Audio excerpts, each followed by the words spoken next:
Om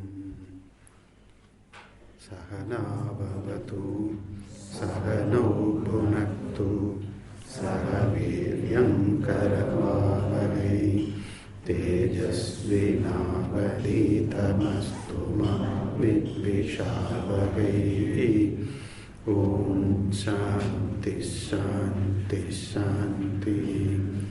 Om Bhadram Karnebhi Shrunuyama Devaha Bhadram Pashyemakshabhiryajatra Sthirairangai Stushtuvarmsastanubhi Vyashema Devahitam Yadavyo Swasti na Indro Vriddhashavaha Swasti na Pusha Vishvavedaha Swasti Nastarksho Arishtani Swasti no Brihaspati Dadatu. Om Shanti Shanti Shanti. Om Nathashvalaya no Bhagavantam Parameshtinam Upasamesyo Vacha Adhihi Bhagavan Brahmavidyam Varishtam Sada Sadbhis Sevyamanam Nibudham Yaya Chirat Sarva Papam Vyapohya Parat Param Purusham Yati Vidvan.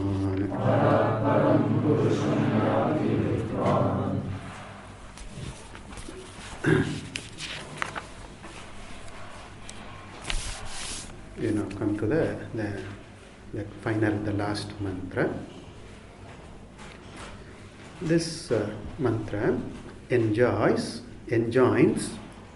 the recitation of Sri Rudram, or as some other commentator feels, the recitation of this Upanishad itself, in order to free oneself from the pressures within.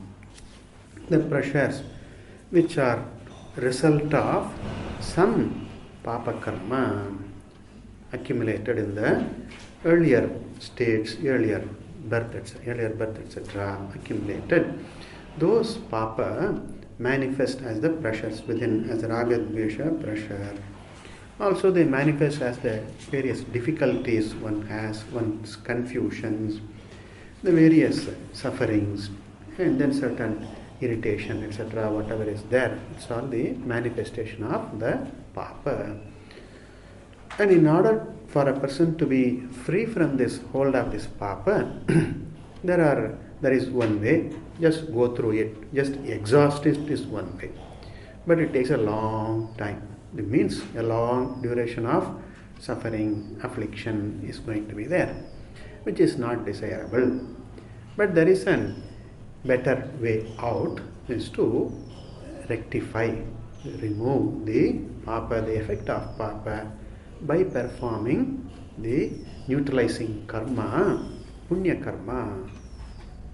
Do more of punya karma, so that the papa, the effect of papa is neutralized, is reduced, right, or removed.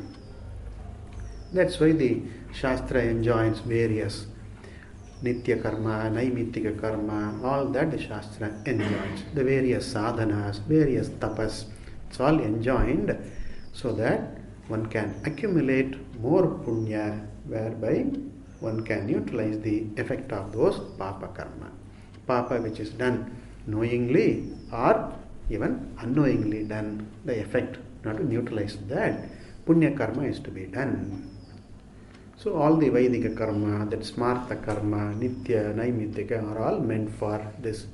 This is one very important purpose behind enjoining all these do's, the karmas. So Tirtha-dhanam, going to holy places, prayerfulness, prayer, right, and then vows, disciplines, right, they are all enjoined. Here the Shastra itself enjoins, among other things, it enjoins recitation.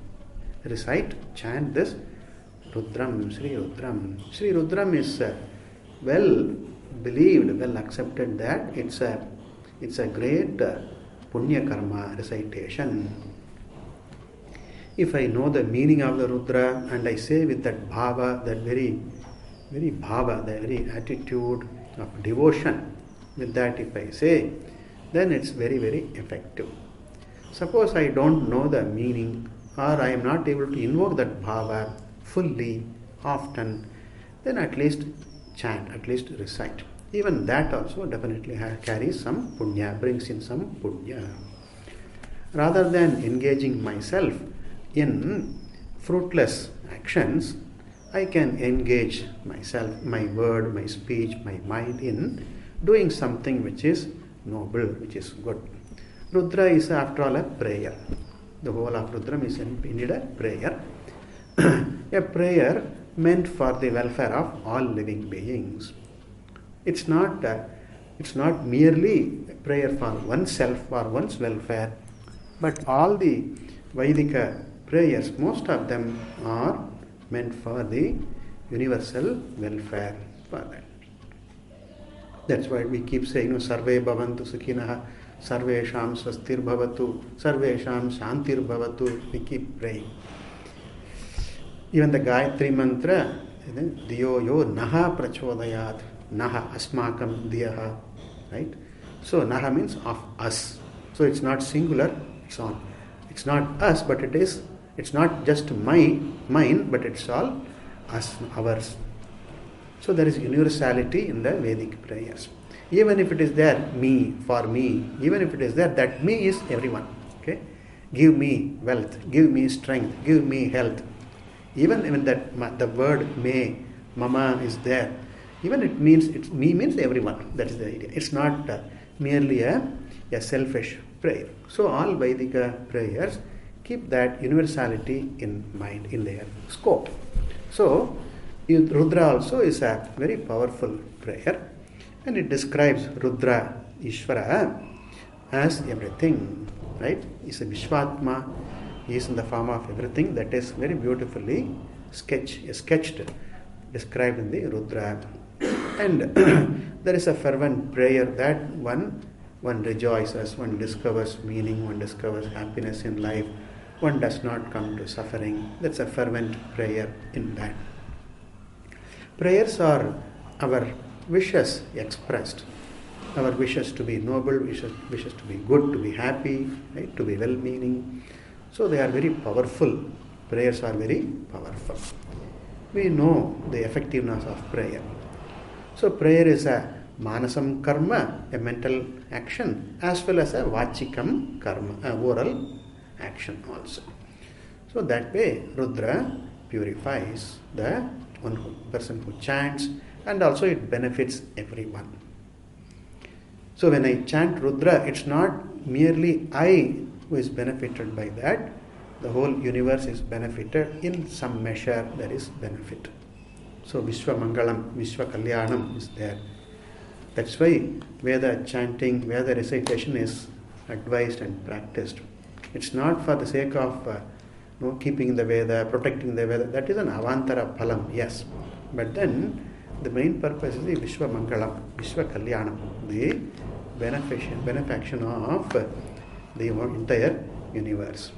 Okay, so one contributes through one's prayer to the welfare of the universe. So I don't confine my own thinking to my individual, my being alone, but I expand. I think of everything, I think of everybody, I think of the welfare of everyone. If in our dharma, in Sanatana dharma, the vision is this, right? If I do my responsibility, my privileges are taken care of, right? My rights are taken care of. That is our vision. That is the Sanatana Dharma's vision. The Sanatana Dharma does not urge us to focus on one's own rights, one's own privileges, but rather you focus on one focuses on one's own duties and responsibilities. This is the beauty of the Sanatana Dharma. The emphasis is on one's responsibilities, one's duties, not on one's rights. So, if I do my duty, my responsibility I carry out, and if the majority of the people in the society or the whole society performs its own duties and responsibilities, my duty becomes the privilege of somebody else. By doing my duty, by carrying out my responsibility, someone benefits. So someone's rights are met by in the process of my doing my duty, my responsibility. Like even suppose I am a mother, then I have a child, okay? So to be a mother, to take care of the child is my responsibility, is my role. As I do that, the need of the child, the right of the child has a right to be nourished, to be loved, right? To be brought up, to be nurtured. The child has a right. It's a privilege, child's privilege. When I do the role of the mother, then I do my responsibility. The need of the child is met in that.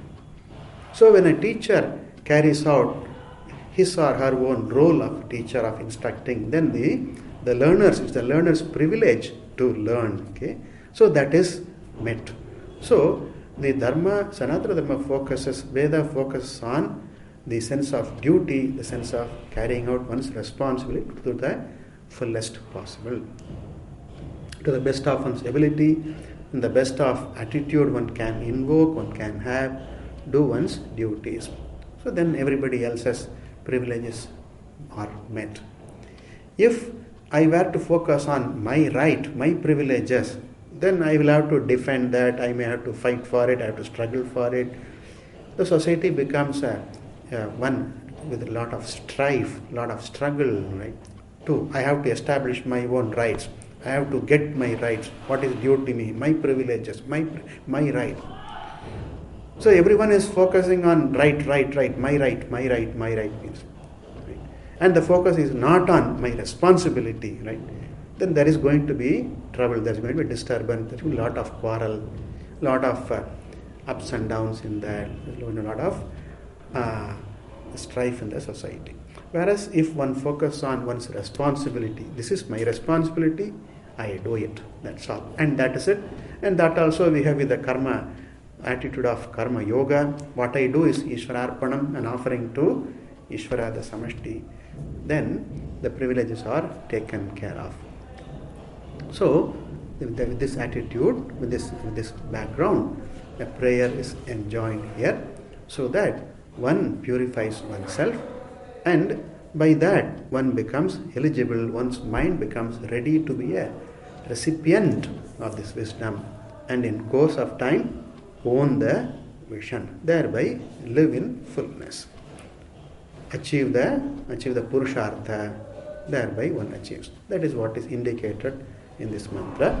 Chant the Rudra, it is suggested. Okay.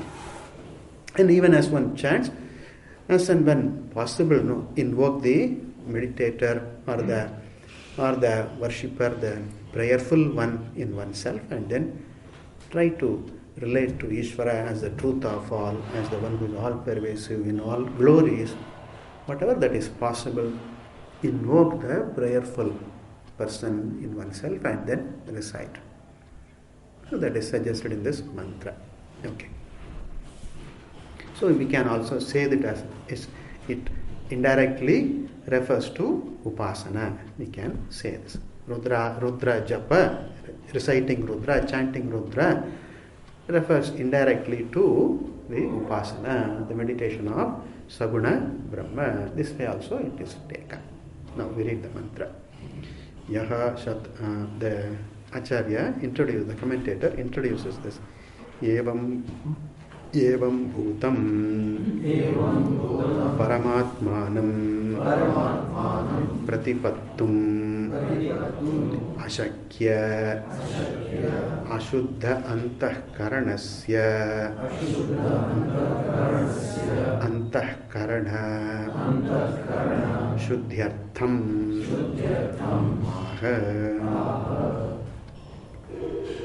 Aha, the Shruti enjoins, the Shruti says, Shruti prescribes, says. What does it say? This mantra, what is it? For what for it says? That is, Antahkarana Shuddhi Artham. For the sake of Shuddhi. Artham, for the sake of Shuddhi, the purity of Antahkarana. The freedom from Ragadvesha, from the hold of Ragadvesha. In short, that is Antahkarana Shuddhi. For that sake, for that, Shuddhi for whom he says, Ashuddha Antahkaranasya. For a person whose Antahkaranam is not Shuddha enough. The Ashuddha, Shuddha means purity. Ashuddha is the opposite, impurity. We can take Ashuddha to refer to mean impurity. Or also, more often, not enough purity. Alparthe nany. Ashuddha means not enough Shuddha. See, like even suppose I say, I don't have money. It does not mean that I have 0 rupee. I don't have enough money to do something, to give for something. That's what I mean. It's not that I don't have energy. Suppose I say now, I don't have energy. That doesn't mean that I have 0 energy. I must be flat if I have 0 energy. I mean that I don't have enough energy. So it's called alpartha, in the sense of little, inadequate, that is the meaning. So Ashuddha here may also mean not enough purity. Total absence of purity or not enough purity. Ashuddha Antahkaranasya. If my mind is not pure enough, that is Ashuddha Antahkaranasya, then what will happen? Ashakya, na shakyam, ashakyam. Is not capable of. Capable of what? Not capable of what? Pratipattum. Pratipattum means to understand, to comprehend. My mind is not capable of comprehending, understanding, owning, assimilating, and even perhaps listening. Right? My mind is so disturbed, so distracted that I cannot sit here for an half an hour or 1 hour. I can't sit in the temple for 10 minutes. I can't say a japa for more than 10 times. Right? So disturbed I am. So Pratipattum Ashakya, even to receive, to hold, to remember, to own, to assimilate, to understand, to comprehend, if the mind is incapable of that. But then this is my Purushartha, right? I am not able now, but that's what I am seeking, that's what I want to have. Therefore, what should I do now? I should do what is necessary, that is to purify my own self, my being, my Antahkarana. So, I am unable to understand what Paramatmanam Pratipattum Ashakya, to understand the Paramatma Swarupa as being my own true nature. And this Paramatma, which is Evam Bhutam, which is in this way. What is in this way? In the previous mantra, Paramatma Rupam, Guhashayam, Nishkalam, Advitiyam, etc., etc. That is the Paramatma Swarupa. And that, if a person is unable to understand, to own, then for the sake of purity of mind, this is said by the Shruti. The Shruti says, chant Rudra, chant Purusha Suktam, chant Vishnu Sahasranama, etc. Here Rudra is mentioned, but whatever that one wants to do, one can do. It is said that a person, and well-meaning person, it's better that the person recites these 5. A sample list is given. One is Swashakha Upanishad, the Upanishad belonging to one's own Shakha. Shakha, the branch, the study of Veda, one's own branch of Veda, Swashakha Upanishad. Like say Taittiriya Upanishad or Katha Upanishad, whatever. Swashakha Upanishad. That is one. Number 2 is Gita, Bhagavad Gita. It may take about 2.5 hours or so at least to completely recite Gita, even if one were to chant in a fast speed. Audible, right? The word should be clear enough. Then it takes at least 2.5 hours. One may have the leisure to do that or may not have. If I don't have the leisure to chant the entire Gita every day, at least one chapter a day. This is what a lot of people do, that every day they chant, they recite one chapter of Bhagavad Gita. Today, first, tomorrow, second, day after, third, like that. And then after 18, again come back to one, etc. they do. So that is second one. And then Vishnur Nama Sahasrakam, the third one. Vishnu Sahasranama. This also a lot of people do in India, in north also and south also. You can see people, right? They recite this Vishnu Sahasranama every day. They do. Then Rudram Cha. Rudram is one of these. That's the fourth. That is one of these 5. Rudram. And Paurusham Suktam. Purusha Sukta. This is the 5. Swashaka Upanishad Gita. Vishnur Nama Sahasrakam. Rudrancha Paurusham Suktam. These 5. Nityam Avartayet. May one repeat every day. Buddha. An intelligent person, a well-meaning person. May that person recite every day. Nityam Avartayet. May one recite every day. Swashaka Upanishad Gita. Vishnur Nama Sahasrakam. Shloka. Vishnur Nama Sahasrakam. Rudrancha Paurusham Suktam. Nityam Avartayet Buddha. This is as part of this one's Nitya Karma. It's like Nitya Karma. In the Sadhana Panchaka, in the beginning, it begins with Vedaha Nityam Adhiyatam. Vedo Nityam Adhiyatam. And Taittiriya also says, Swadhyaya Pravachanadna Pramaditavyam. May one not be lax, loose in doing one's Swadhyaya. It says, right? Don't stop reading. Don't stop learning. Don't stop studying and learning. Never commit the mistake. बहुत सीख लिया ना और बहुत है सीखने को, right? बहुत सीख लिया. I've learned so much, enough. There's still so much to learn. Worthy of learning is so much. Of course, there is a lot of trash which is not worthy of learning. But we are not bothered about that. There is so much still. They always say, கற்றது கைமண்ணளவு கல்லாதது உலகளவு. What I know is only like a fistful, and what I don't know is like a world size, right? There is always lot, there is always something to know. So there is, don't stop reciting, don't stop, do it. It's a Nitya Karma, it is said. An excellent way, a time tested way to purify oneself, to keep oneself engaged meaningfully, right? Chanting is one. And some people you see, they go on chanting some mantra, Hare Rama, Rama Rama. They go on chanting this mantra. Right? They have an excellent time proven means to keep oneself busy and also purify in the process. Right? So, the Rudra Adhyayana, Rudra chanting is suggested here. Now, read the mantra. Yaha Shatarudriyam Adhite Sogniputo Bhavati. The next sentence is not there in some readings. Sa Vayuputo Bhavati. This is not there in a couple of readings. Then Surapanat Puto Bhavati. Brahmahatyayaha Puto Bhavati.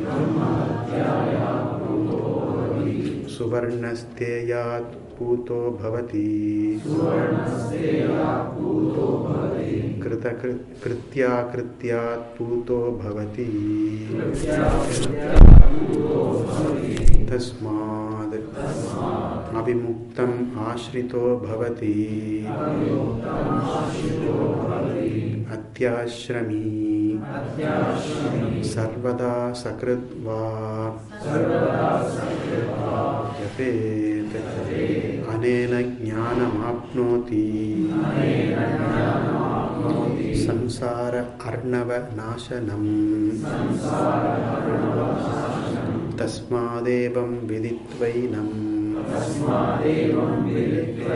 Kaivalyam phalamashnuते Kaivalyam phalamashnuta iti. There are Patabedas here. In some reading the word sa is there. And then the last one, Kaivalyam padamashnute, Kaivalyam palamashnute. Padam or palam, the Patabeda is there. Okay. Essentially the meaning is the same. Okay. Yaha Satarudriyam Adite, the one who recites what recites Satarudriyam. Rudra is called, Sri Rudra is called Satarudriya. It's well known because it has some 100 mantras or 300 names. So it's called Satarudriyam. Just a name and accepted in vogue. It's called Satarudriyam also. One commentator thinks the Satarudriyam refers to Kaivalyopanishad itself. So the person should recite Kaivalyopanishad mantra every day, and whenever possible, wherever possible, invoke the meaning, see the meaning of the mantra also. Okay. But mostly Satarudriya we take to mean Rudra Dhyan. Namaste astu Bhagavan Rudra. That will. Om Namo Bhagavate Rudraya. Namaste astu Bhagavan Vishvesh. No, what is that? Not that. No, that comes in the middle. Rudra. Okay. Namaste Rudra Manya Bhuto Taishave Namaha. You know that. So, Saha, that person, Agni Puto Bhavati. Agnina Putaha. Putaha means cleansed, purified.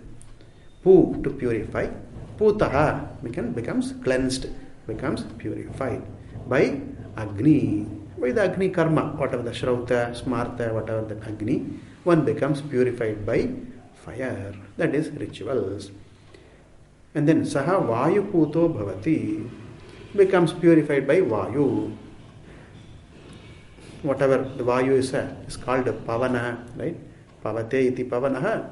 And then Punati iti Pavanaha. Purifies. Vayu also is known as Vayu. And then water, fire, these are all well known as purifiers. So purified by Vayu also. We can take Panchabhutas in their purity, they purify the person. Each of the Bhutas is very pure. Agni, Vakasha, Vayu, Apaha. By their own very nature they are pure. So the Bhutas purify the being. Surapanat Putaha Bhavati. One taking to this alcohol, etc., drinking, liquor, this is Surapana. Okay. It's considered as it's not a sin directly, but it leads to anartha. In the sense that it leads to anartha, it's considered as a mahapataka, a great an act of commission, a demerit which will lead to further demerits. There are stories. One fellow was very righteous and then would not do this, would not kill, would not steal, would not lie, do none of this. But then one day that fellow drank and drank and drank, and then he did everything. In one day he did everything. In the book or not in the book. All that he did in the book. So loses the balance, loses the power to think. No, the rational thinking is all gone, is lost. Therefore, Surapanat Putaha Bhavati. One of the Panchamaha Pataka. Brahmahatyayaha Putaha Bhavati. Even from the sin of the papa of Hatya, killing of a Brahmana, Brahmahatya, a Veda Pati, one who recites Veda, one who recites the Gayatri, that's considered as a Brahmana. Even the killing a Brahmana is to be avoided at all costs. But even if a person were to do that, suppose, even from that Papa, Mahapataka, one becomes purified in course. All that is not immediate, and then the law will take its own course. The Vyavahara, the justice and all, that will play its role. But then the Adrishta is what is being mentioned here. Puta from the Adrishta. So the more I do acts of what do you call that? Prayaschitta. What is remedial measures Any other word? Prayaschitta. So, any prayaschitta, the more I do, the more intensely I do, the more it takes care of the papa, right? I do once, I do with little interest, some papa is removed.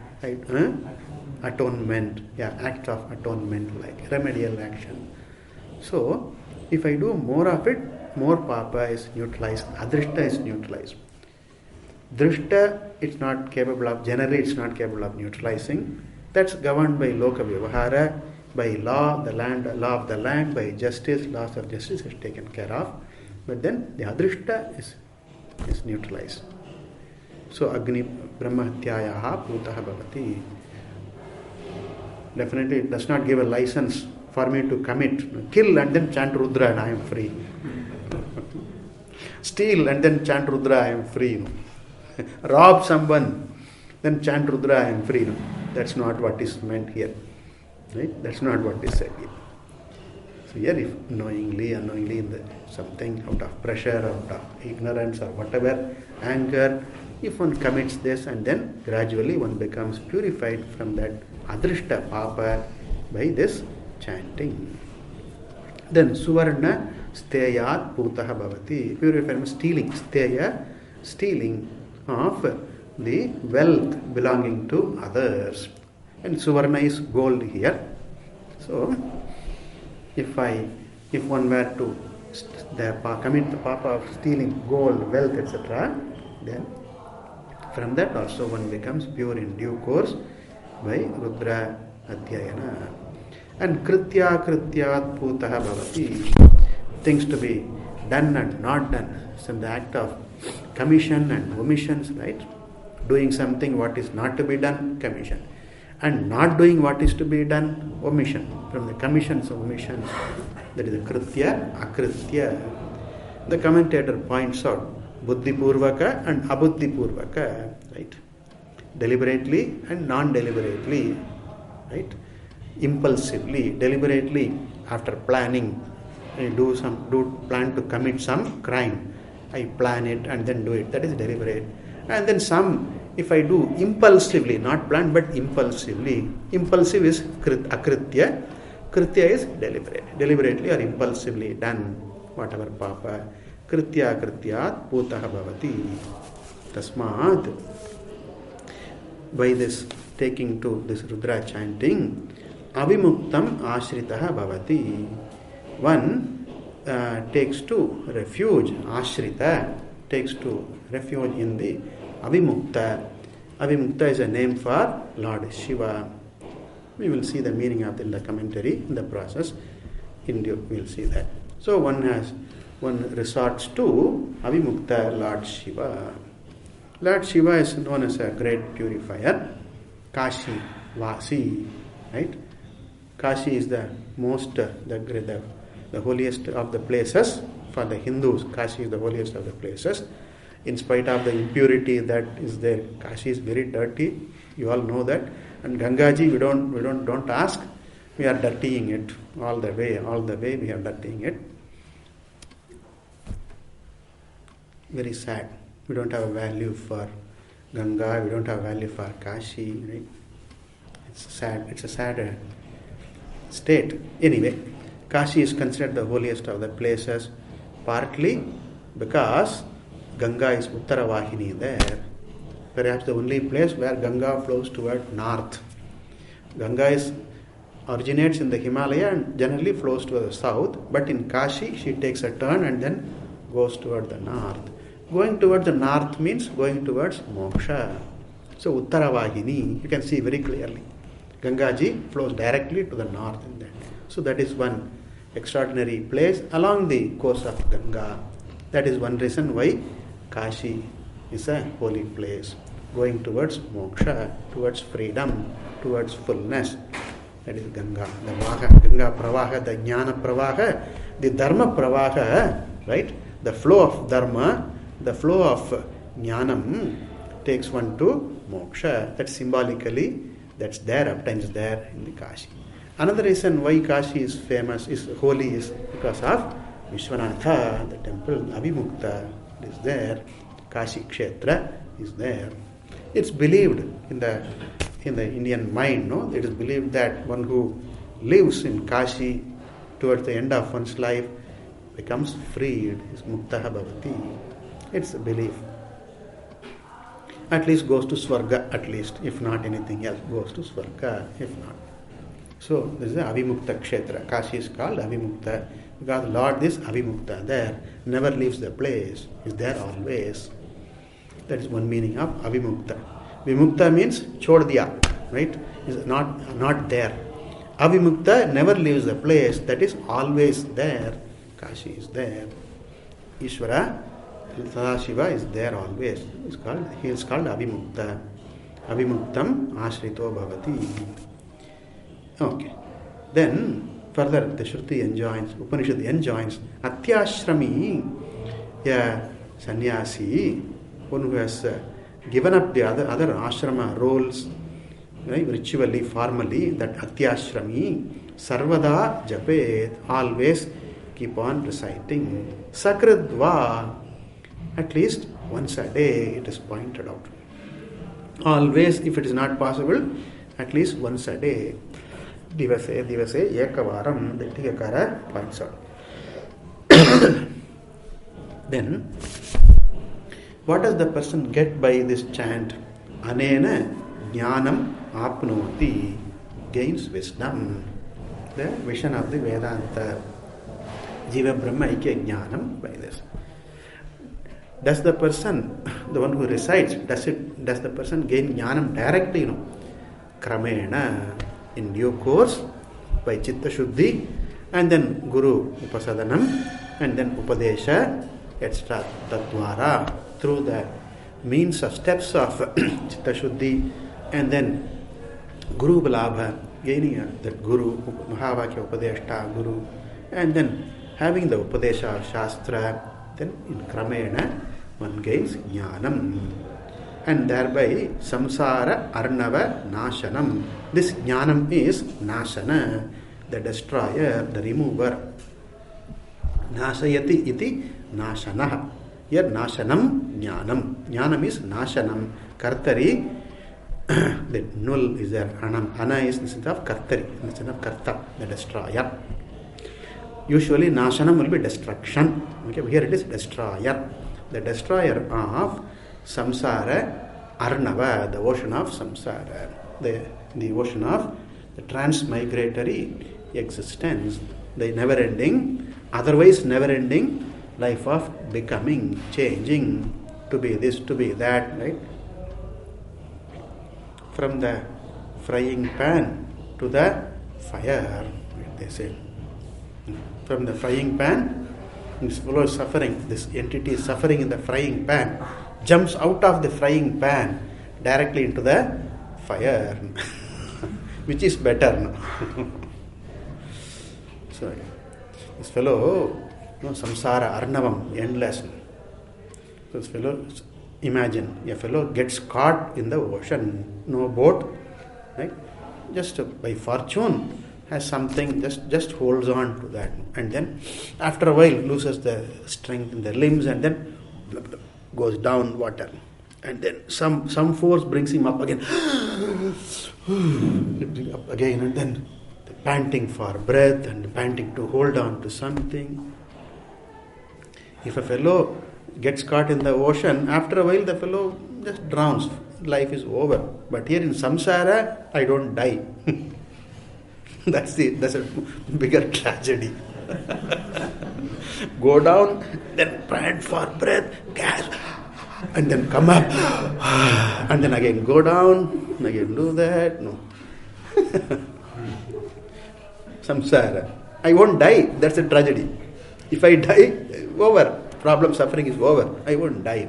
Drink some water, and then salty water goes into the lungs, and then irritation, and then coughing, and everything goes on repeating. Samsara arnavam. Also, the person gets lost of direction, direction lost. Go down and then come up, and then don't know where I am, which direction is the land, which direction is the shore, how far it is, and then there are waves all around, right? I can't see anything but waves and waves and waves and waves, right? Momentarily I see waves carry me up, and then I see, this is east, here is the shore, and then again I get lost, I drown, and then again I lose track, I lose direction. A great suffering indeed, right? It's gasping, looking for direction, looking for meaning, right, in life. No? What is the meaning of my life? Right? Some people even ask, why should I continue to live? Big question. Right? Should I do this? Should I do that? Why should I do that? When should I do that? What should I do? Questions. Bugging all that time. Samsara, Arnava, a great ocean, a life of never ending, becoming, trying to be better. Samsara, Arnavam, Nashanam, that comes to an end. How do I cross the samsara ocean? By drying it up. Piliya. Samsara ko piliya. Just drank up the ocean of samsara. Drying it up. Calling the mithyatva of it, understanding the mithyatva of it.